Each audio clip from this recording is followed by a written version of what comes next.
Now, let us go to the further point, that is Earth's gravitational acceleration. Now, here children, up till this part of the lesson, everywhere we have heard the word earth, we have heard the word gravitation. This third word which you can see here, it is acceleration. This already we have learned in 9th standard. Just recall yourself. Acceleration, what do you mean by acceleration? Acceleration is the rate of change of velocity, that is the change of the velocity per unit time. Now, here according to Newton's second law of motion, a force acting on an object results in its acceleration. Suppose we consider a car is at rest. If it is at rest, its velocity is 0. But if the force is applied on it, then its velocity changes. From 0, it may reach up to 30. So, is there the change in the velocity? Yes, it is. So, what is acceleration? Final velocity minus the initial velocity per unit time. So, it will be 30 minus 0. So, this is nothing but it is acceleration, that is the velocity goes on changing. So, here thus the gravitational force imposed by the earth on an object results in its acceleration. This is called as Earth's gravitational acceleration and is denoted by small g. Capital G already we have learned, that is universal gravitational constant, its value never changes. But here this is the acceleration caused by Earth's gravitation, and that is denoted by the small letter g. Now, here let us do one more activity children, again the same.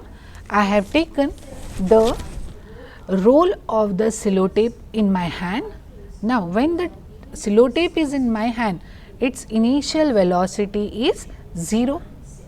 Now, if its initial velocity is 0, if I throw it upward, the velocity will go on increasing. At a certain height, it will be 0, and from there it is brought down due to Earth's gravitational force. Means here the velocity of this object will go on changing. 0, in the center it will increase, at the top here it will become again 0, and then again while coming down the velocity will go on increasing, and when it touches the ground again it will be 0. Means here acceleration takes place every time. So, this acceleration, that is the velocity changes. Now, this acceleration which is caused by the earth is called as Earth's gravitational acceleration. Now, we have seen it is denoted by which letter? It is denoted by the letter G. Now, let us find the value of this G. We are learnt the value of capital G, that is universal constant of gravitation. Already we have learnt its value of it. Now, here we have to learn the value of small g, that is acceleration caused due to Earth's gravitation. It is also called as Earth's gravity. It is also known as Earth's gravity. So, here what is the value of g and how it has to be calculated? See here children, according to Newton's universal law of gravitation, every two objects on the earth, they apply the force on each other, and that force in between two objects is directly proportional to the product of their masses and inversely proportional to the square of the distance between them. So, here the equation is F is equal to G m upon r square. Here G is the gravitational constant whose value we know, m is mass of the earth, and small m is mass of the another object, upon r square, where r stands for the radius of the earth. Now here m is the mass and r is the radius of the earth. Now see here children, here capital R is considered as the radius, then what is this small r considered to be? Small r is considered to be the distance between the center of the earth and the object, that is considered to be small r. Now in last year we have learned the formula for force. Force is equal to m into a, that is mass into acceleration. Now here who causes the acceleration? Acceleration is caused by earth, and that is why it is called as earth's gravitational acceleration or earth's gravity and denoted by g. So here we can make the formula F is equal to m into g. As both equations 3 and 4 are of force, let us equate them. So by equating, what happens? mg is equal to gmm upon r square. So here m from here and m from here gets cancelled. So what is the value of g? What is the formula of g? G is equal to g m upon r square. Now if the object is situated on the surface of the earth, then the distance between the object and the earth is considered to be its radius. That is why here in the formula you can see, instead of small r, capital R is given. So the formula of this g becomes g m upon r square, where r is the radius of the earth.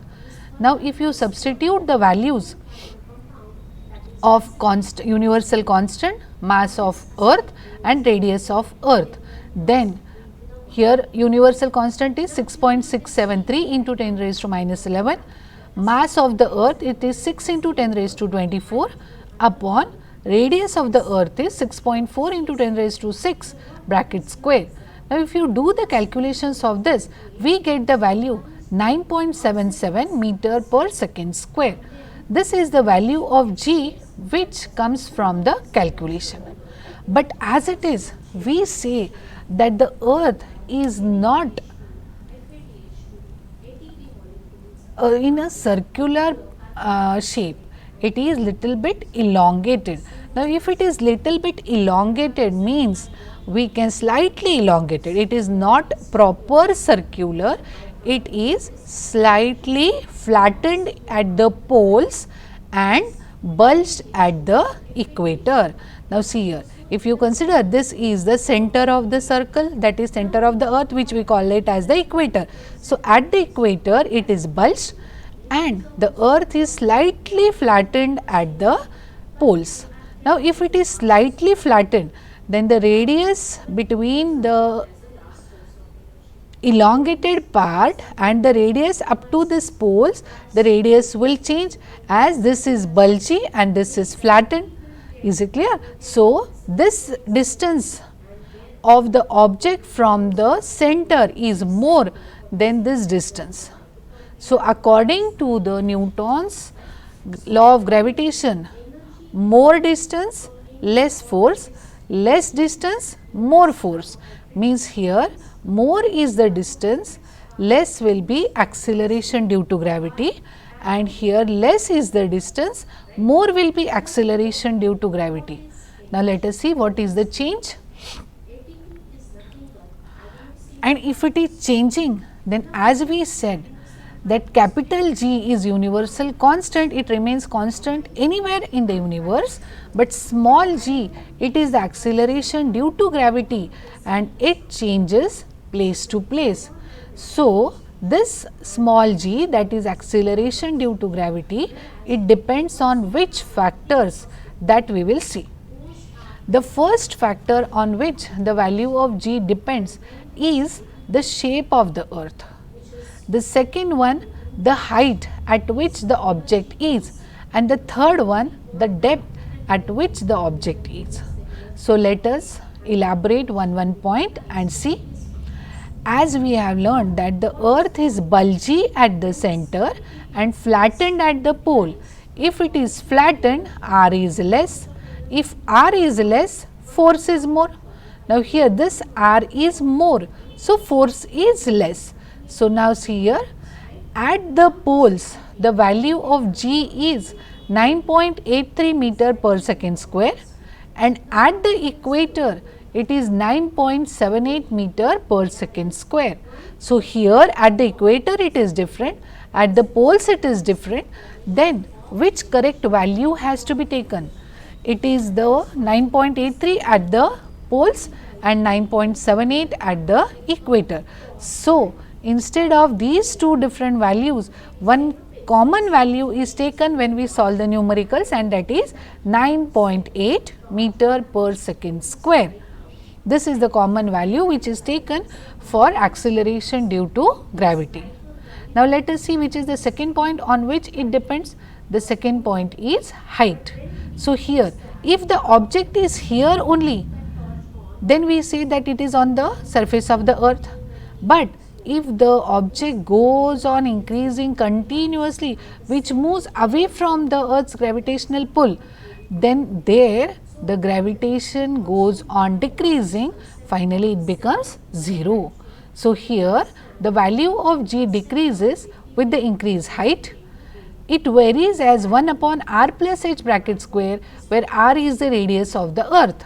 Now, suppose from the center if you calculate, this is the radius. Above this radius, this much height is there for the object. So, what will be the total distance? This is r, this is h. So, it will be r plus h. Is it clear, children? So, change with the height. As the height increases, the gravitational pull goes on decreasing. The acceleration due to gravity goes on decreasing. And the last point on which the value of G depends, that it is depth. As we go below the earth's surface, the value of G goes on decreasing. As you go below inside the earth's surface, it will go on decreasing, and finally at the center of the earth, the value of G is 0. Now, if the value of G goes on changing on the earth, then how much it must be on the moon? The value of G is not same on any of the another planet. Is it clear? It varies from planet to planet. Now, this value of G, that is acceleration due to gravity, it is 1/6 of the earth's gravity on the moon. Means, suppose the weight of a person on the earth is 60 kg, then on the moon if he goes and if he checks his weight, there it is 10 kg. Now, why it is so? And here I use the word weight and I said 60 kg, 10 kg, then is it correct? Is the unit which I am using, is it correct? So, we are going to see now here the next topic, that is what is mass and weight. This is the very common distinguish in the exam point of view. Very common distinguish between mass and weight, and this can be asked for 2 or 3 marks. So, here what do you mean by mass? Mass is the amount of matter present in the object. How much is the matter present in the object? That is called as the mass. It is a magnitude we require, that is why we say that mass is scalar quantity. Its unit is kg. And this mass of the object means, again I am taking the same, the roll of the sellotape. If I measure it here, the mass, that is in kg, it will be the same. Even if I take the roll of the sellotape on the moon and if I measure its mass, mass will be same. Then what will be different? Weight of this will be different. Is it clear, children? Weight of this will be different. Mass will be the same here also and on the moon also, but weight will be different here and on the moon. Now, what is exactly the weight? The weight is the force which acts on the object and attracts it towards the earth.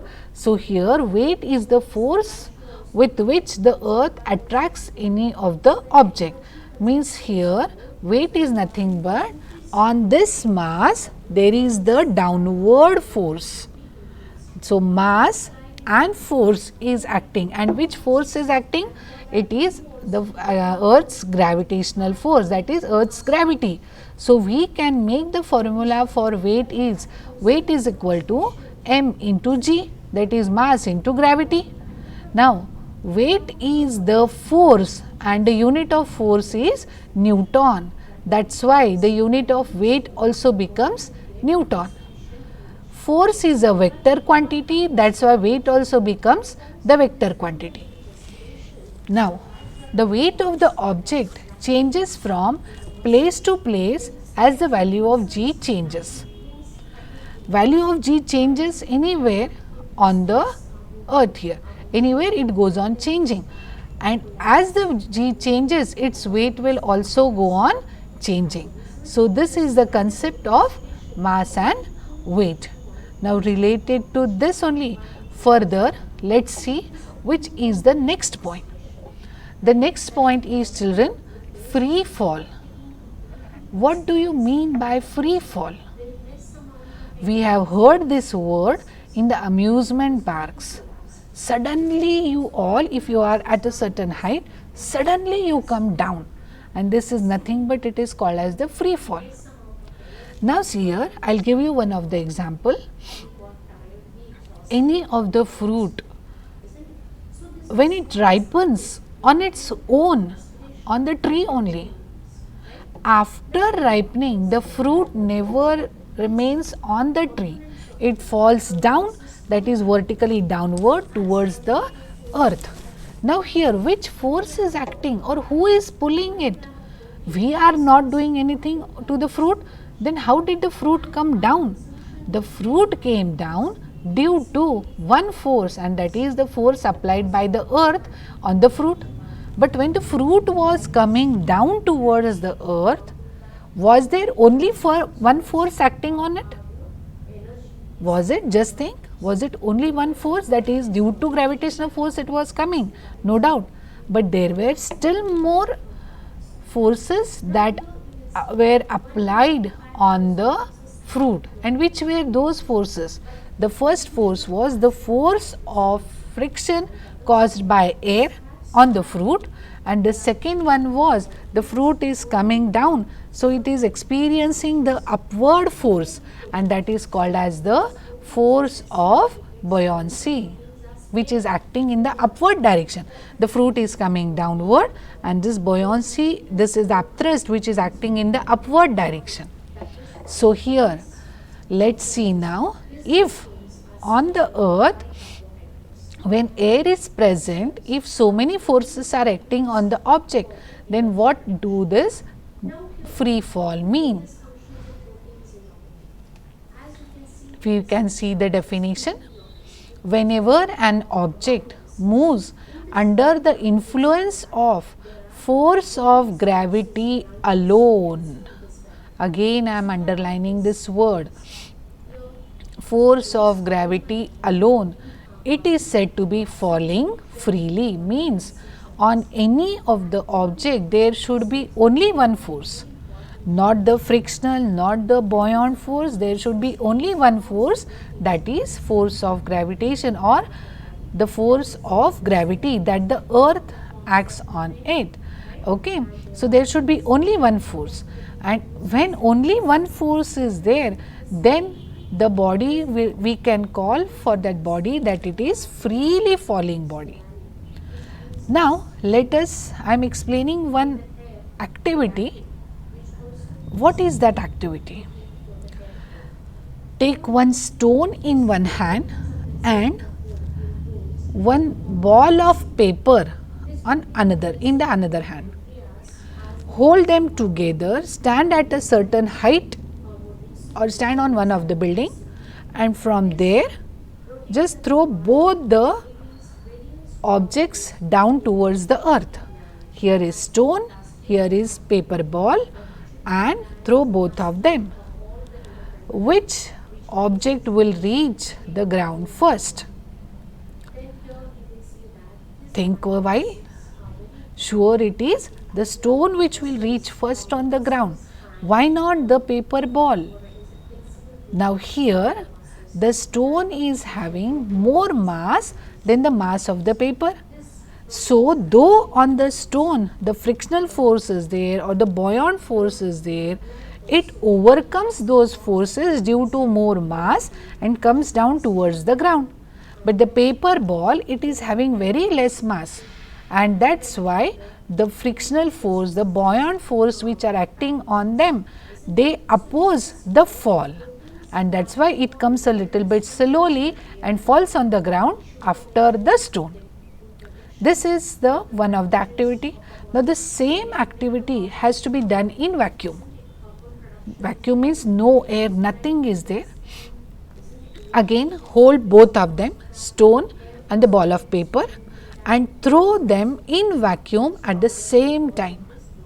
When you are throwing both the objects in vacuum at the same time, who will reach first towards the ground? Think a while, children. It's absolutely correct that the here in vacuum no air is there, means no frictional force. No air is there means no buoyant force, and no buoyant force, no frictional force means only one force is acting on it, and that is force of gravity. And that is why the stone and the ball of paper, they both will touch the ground at the same time because of free fall. That is, only one force is acting on it, and that is called as free fall. When only one force acts on the given object, it is called as free fall, and free fall is experienced by any of the object only in vacuum. I think the concept of the free fall must be clear to you. Now, in free fall, how do the kinematical equations made by Newton change? That we are going to see.